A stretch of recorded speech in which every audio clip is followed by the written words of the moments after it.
in LA. Here's the schedule moving forward, starting with that Toronto game. Look at their next 8. They're either, for the most part, home games or road games against teams that at least traditionally you would think they could beat. Now, the Suns are playing great right now. What are the chances they could run the table on this 8-game stretch and go 15-1? I'm going to go out on a limb and say none. I think they're going to lose 1, maybe 2 of those games. And the one thing I learned, even on great teams, you always get beat by the teams you don't expect to get beaten by. I remember one year we won 62 games when I was with the Knicks, and we lost back-to-back games by 25 to 2 teams that combined to win 42 games on the season. That's the nature of the NBA. You know, you're going to go into an arena and somebody's going to get hot and you're going to be off and you're not going to have it on that particular night. Now, the one advantage they have, and they've shown it this season, they're uniquely qualified to be successful because they're so good defensively. They can withstand a lot of off nights shooting the basketball. That travels. But I get a feeling, because they're also the Lakers, you're going to be up for them, that some of those teams that maybe we don't expect to have a great performance are going to come out and give them some business. And I think they have a great chance of running through all of those teams that they have coming up if they don't load manage. This would give them an opportunity to really, really separate themselves from some of the other, top-tier teams in the Western Conference if they can get these games. But, it'll be interesting to see if they if they try to sit AD for a game or so here or LeBron for a game or so there. LeBron says he's not load managing. We will Unless see. He's hurt, he says he's not going to sit. He managed his load last year. Quite a bit. And I had a front row seat. Yeah, you did. I mean, because of that torn groin, he missed a lot of games last year. Well, he got a lot of rest. No postseason. Right. For the first time in forever. So he's probably chomping at the bit to play at this point because of how everything transpired a season ago. All right, next question. Are you more surprised by the 5-3 Suns? The Lakers have won 7 straight games now. Are you a believer that they're as good as this record? I am. First of all, every night that they step on the floor, they have probably the 2 best players that are playing in the game on their team. And then when you add the defensive prowess that this team has added this year, adding Avery Bradley, Danny Green, Anthony Davis. You also have Caruso, who can D up, KCP, who's a good defensive player, JaVale, Dwight Howard protecting the rim, and Frank Vogel, who's known for his defensive game planning.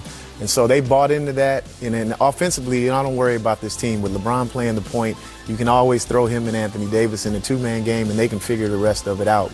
But their defense is for real, and it showed in their record. Number 1 rated defense in terms of efficiency for the LA Lakers, who come in at 7-1. And you see the difference between last year and this year. They've improved offensively from 24th to 17th, still middle of the pack offensively, but best in terms of a defensive rating, net rating as well. Is there any, it's too early to start asking this, but I'm going to ask you anyway. It's November. Are there pieces that they'll need before a playoff run coming in April, assuming everybody is healthy between now and then? Yeah, the ones that aren't healthy. In essence, getting Rondo integrated and figuring out, okay, what's his role going to be with this roster? Figuring out Kuzma, is he going to be their 6th man? Is he going to be kind of an instant offense guy for them, which is probably where they're going to lean. But then you want to establish, I think they've established their defensive identity, and we know who their 2 culprits are going to be offensively initially with Davis and obviously LeBron, but we still haven't seen what their total identity is going to be on that side of the ball. And that's going to be somewhat of a challenge for a guy like Frank Vogel, who's not known for offense, right? I think the advantage he's got is he's got 2 of the best basketball minds playing when you talk about LeBron and Davis and obviously Rondo as well. So I think I want to see what their ceiling is offensively. I think their defense is going to serve them well moving forward. But offensively, will they go to another level? That's going to tell me whether or not this team has a chance to be not just a championship caliber team, but they could be a great team, because there's a lot of teams right now that are all solid, but I don't see a lot of teams that I feel like have a chance to be great this year. They haven't shot the ball all that well from 3-point range. Where else can they get better offensively as the season goes on and guys get to know each other a little better?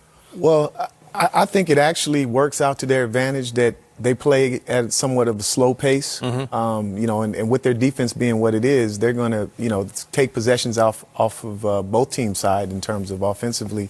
And I think that that's going to work in their favor. As their half-court execution gets better, as they get more familiar with one another as the season goes on, and the pace is slow, which Frank Vogel's teams have always been known for.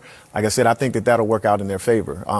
Offensively, I don't think that they're going to be a team. They're longer in the tooth at most of the positions, and I don't think that they're going to get up and down and run with those teams that play at a fast pace. But they know that they can get a bucket inside with Anthony Davis. They can put him and LeBron in pick-and-roll games. They do have the spacing now because they've added a lot of shooting to this team, and they have great size. And so when they do miss, they have guys in Dwight Howard, in Anthony Davis, in JaVale McGee that can get on the offensive boards, and they have been pounding teams that have tried to play small against them.